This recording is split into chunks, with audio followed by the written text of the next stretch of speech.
merhaba arkadaşlar, kanalıma hoş geldiniz. Arkadaşlar bugün sizlerle açık yaraya pratik şekilde dikiş nasıl atılır göstereceğim. Malzemelerimiz hazır. Makas, pens ve benzeri ipimiz ve iğnemiz hazır arkadaşlar. İlk başta iğnemizi ipimizi yerleştirelim.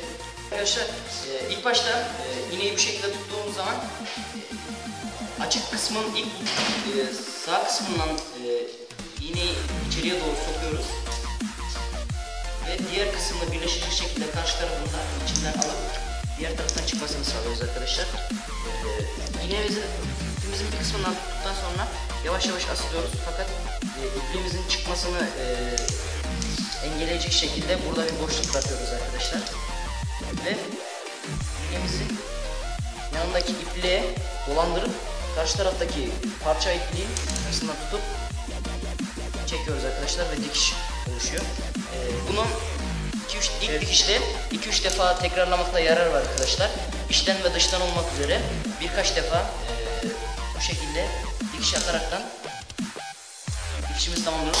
Arkadaşlar beni izlediğiniz için teşekkür ederim. Kanalıma abone olmayı, like ve yorum atmayı unutmayın. Hepinizi seviyorum. Görüşmek üzere. Bye.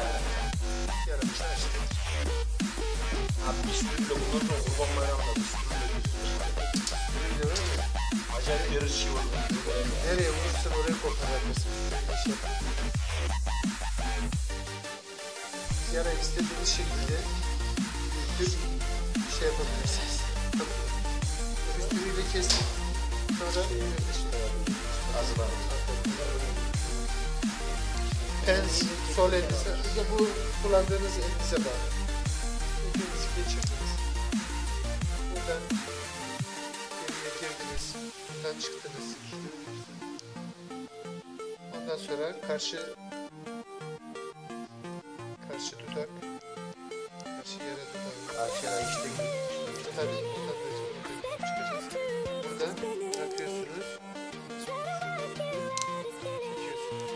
Çekerken iğnenizin yönüne doğru kavisine doğru çekerseniz daha kolay. Şileyi de devam edelim. İçten atlayalım. İçten atıyorlar. Şile dikişi. Evet, şile dikişi. Bu cerrahi dikişi. Evet. Sonra iki kere çevirip tutup asacağız. Yalnız düğümlere gelecek, yaranın kenarına gelecek. Yani düğüm yaranın üzerine gelecek. Üzerine geldiği zaman elimizde dikemiyoruz mu? O şey değil.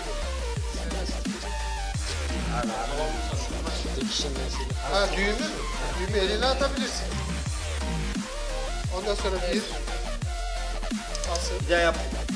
Sonra tersinde içinden alıp asıl. Ondan sonra tutuyorum. Seçine. Nereden keseceğim? Ben sen kaydır ben keseyim. Çok dipten kesme, az daha getir, az daha. Tamam. Kes onu. Niye orada? Çünkü dikişi görelim. Tamam mı? Bu kadar basit. Al bakayım. Gene